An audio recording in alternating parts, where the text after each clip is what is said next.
Hey everyone, welcome to the Mark Prater podcast, where we aim to connect our global family of churches to our executive director.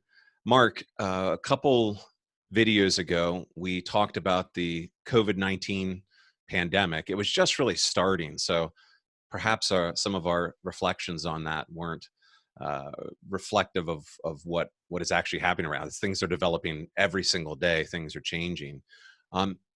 So continuing to process through this pandemic, through this crisis, really culturally, what thoughts do you have as you continue to think about this for us as pastors and when it comes to us pastoring our churches? Yeah, thanks for asking. It is changing almost hourly, isn't it? Yeah. And a pandemic is something we've never faced before. So it presents leadership and pastoral challenges that we feel like we're in uncharted territory. I mean, my very first thought is, with all that's coming at our pastors in Sovereign Grace, the main thing I want them to know is the leadership team is praying for them and exists to serve them. And as we just watch what our pastors are doing, they just seem to be leading and pastoring so well. So that's my very first thought. Yeah. I think the other, oh, you're welcome. I think the second thought is, pastors shouldn't feel pressure to try to apply all the practices that are being, sort of passed around on social media in particular. Yeah. I think the main thing a pastor needs to do is obviously know his theology and his ecclesiology in this case in particular, and then to know his church, and then determine based on those two things what will best serve his church. Yeah. Pastors shouldn't feel pressure to do live stream, for example, which isn't wrong to do, but you shouldn't feel pressure to do it if you can't pull it off. Yeah.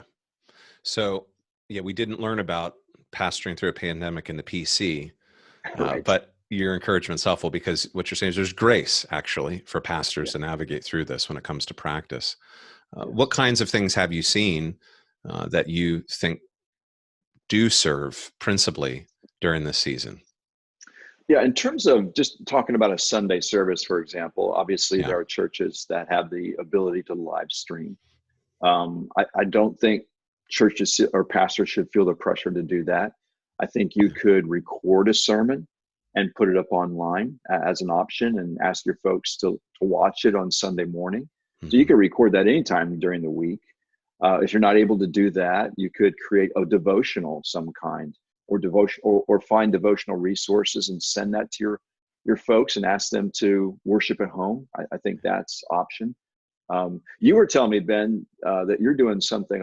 I think you're recording your service on Saturday. Is that right? Tell me what you're doing. We did last week, and we're looking to do that this week. It's not a rule. We'd actually prefer to live stream. It would just seem a little bit more connective. But our tech guy had some concerns. So we're recording tomorrow mid-morning, and then later we'll put it up. Put it up for our folks to watch together. We are inviting people to at the regular time around 10 o'clock to gather as families and to watch together. We did that last week with Dave Odeman, and it worked well. We had a lot of people that got back to us and said they in fact did gather as families right around the time we normally meet, about 15 minutes late, because that's the normal way that we meet, and it served folks. That's great. Here's an issue that guys are thinking through. What do you think about having communion during this season of social distancing, where most of us, I imagine basically all of us, have suspended our Sunday gatherings? What do you think about an idea that I've heard some guys kick around of passing out the elements perhaps at a different time during the week and then leading through communion in homes through the video or live stream?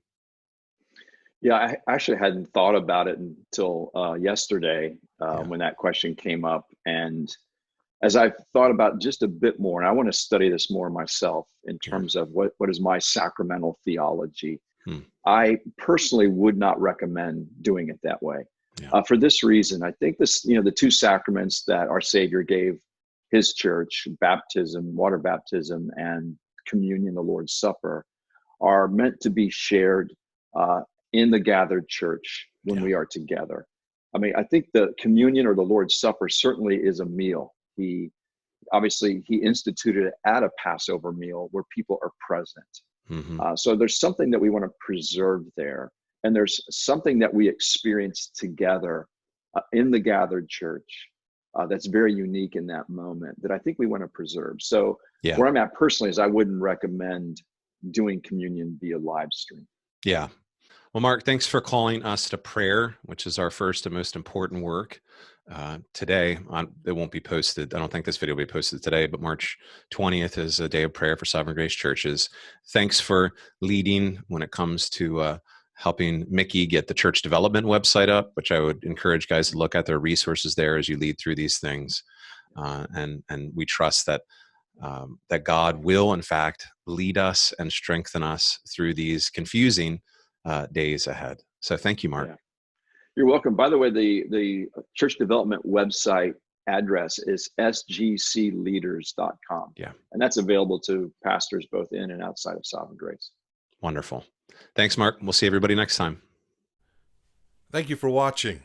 If you have questions or comments, Mark would love to hear from you. For more videos like this, hit subscribe on YouTube or by email at markkprater.com.